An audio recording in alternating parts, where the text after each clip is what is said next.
Hey guys, today I'm doing a movie review in English and it's about the movie Get Out, which is directed by Jordan Peele and stars Daniel Kaluuya, Alison Williams, and a bunch of other white and black people, because that's what this movie is about. This movie is about a young man that falls in love, that has a relationship with a white woman, and she invites him to her parents' house in the wilderness, basically, to spend a weekend, and he goes along with it. He's not really comfortable, but there he discovers that everything is very, very weird. I'll try not to give spoilers, but spoiler alert in any case, because I don't know what I may say, but because it's kind of hard not to spoil a little bit about this movie in order to talk about it. So yeah, he goes there and he discovers something awful. It's a horror movie, and it's an interesting horror movie in the sense that it takes us very touchy social issue, especially nowadays in the United States and in other countries too, and it explores that from a horror viewpoint, basically. Everyone that I have seen, I mean, actually, I just saw the Rotten Tomatoes score, and you may know this website that agglomerates various film critics from all over the place, all over media, basically, and they can give like a percentage of every movie. And the percentage they have given Get Out in compilation, of all the critics, has been 99%, which is almost perfect, which is really not common at all in any genre, and specifically not in horror. Horror movies tend to be a little low in that scale, not too low, but kind of low. The Conjuring movies are the ones that always do great, and most horror movies are like in the 50s, maybe 60s, and most likely the 10s and 20s. So it's kind of great that this movie, as a horror film, got to be so well regarded. It played in the Sundance Film Festival, and from there it got spread all over the world, basically. It got released very late worldwide. It was first released in the US, and of course this movie talks about a very US subject, and in that sense I'm going to say something that many people don't like, and the truth of the matter is that I didn't really like the movie. I thought it was kind of boring sometimes, kind of inconsequential, in other times, and the script is not really as good as what I had been led to believe, to be honest. I check a couple of movie critics in YouTube, and actually the three of them were very, very in awe of this movie, and I failed to see why, to be honest, because it has very interesting things. For example, what actually happens in that house and what he discovers. I mean, how they do that, it's kind of interesting, but not how they do that, but the concept of what they do is interesting, but not really. But the process is not really well explained, and it kind of falls into a science fiction kind of thing. And many horror movies suffer that. For example, the Conjuring movies are about ghosts and exorcisms and things like that. And of course, it's going to be science fiction for a lot of people, not really something that could happen. For others, it could happen because they believe in such things.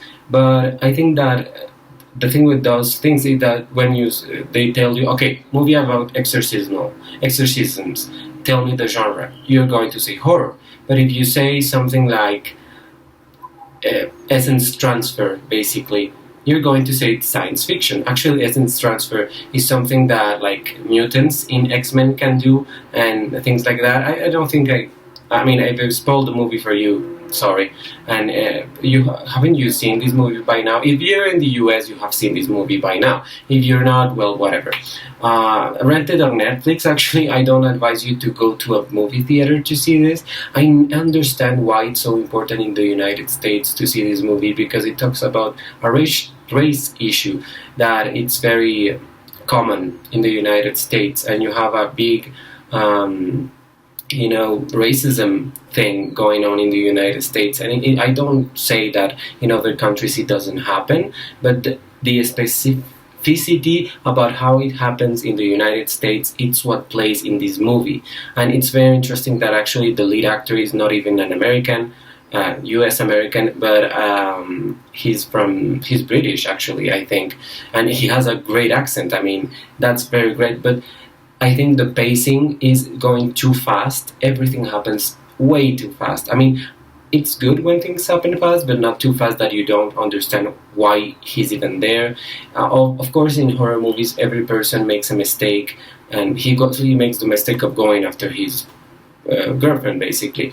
But I don't know, he makes mistakes too often. He doesn't do things when he's supposed to, and this is supposed to be an intelligent horror movie, and it isn't. It really isn't. He plays as every single other horror character in the book. I mean, the only difference is that and it's not even a difference. Being the protagonist, I think he gets out alive. I mean, he doesn't die. So, I mean, I don't think I spoiled anything from you because the protagonist practically always lives, and that's not really something that I was worried about when I saw the movie. I wasn't worried about him dying at all. At any point, I felt that he was in danger, and I think that's something that you have to have in horror.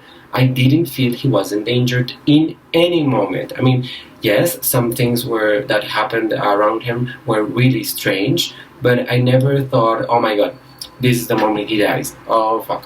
I never thought that. I actually was interested in some of the aspects of what was happening behind closed doors with her girlfriend's family, and it's very interesting how they play that into the race issues and everything. And actually, there's even a blind man and an Asian man, and I think there's like everything around. So they try to touch in everything a little bit. And I actually enjoy that Jordan Peele is actually of the comic duo from Peele and Key and Peele, sorry, that had a show in Comedy Central, a great show. I love that show. They have amazing skits. They are very funny people, and actually much of their humor can be seen in this movie. Actually, it's really interesting because some of the skits, some of the like wording and like the style you can see in this movie, which is kind of fun. And they did another movie together that I think he didn't direct. That was Keanu about a cat that gets kidnapped, basically, which was a silly movie.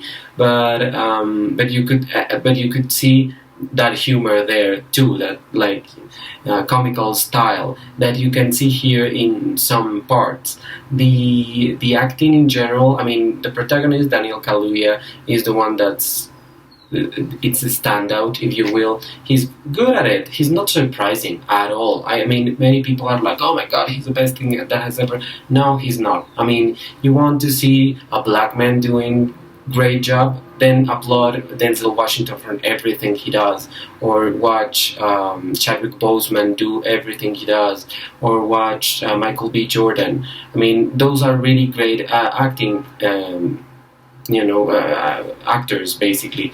And I'm not. I think it's quite annoying when people get behind something that they haven't even seen or they haven't even really appreciated as cinema, because this is cinema. If you want to call it a black movie, that's your problem, but it's cinema and it has to be appreciated in those boundaries. And in the boundaries of cinema, in my opinion, it's not a good movie, it's not a perfect movie, it's not a bad movie either.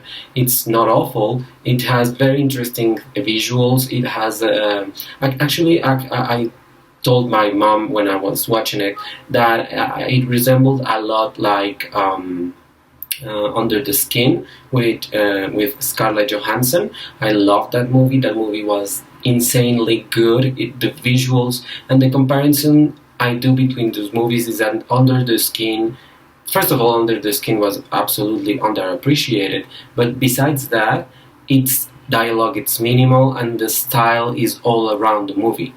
All around the movie, you have the same style, the same tone, the same noise, if you will. In this movie, in Get Out, you have changes of pace, you have changes of humor, you have changes of everything. And I know that's a new style, but it really was not comfortable. I mean, I thought it was great to have like this funny best friend that has some scenes outside of the parents' house. He's at work or taking care of the dog or whatever, and that was funny, but it was a little bit weird, to be honest. I mean, I didn't need every single scene with him.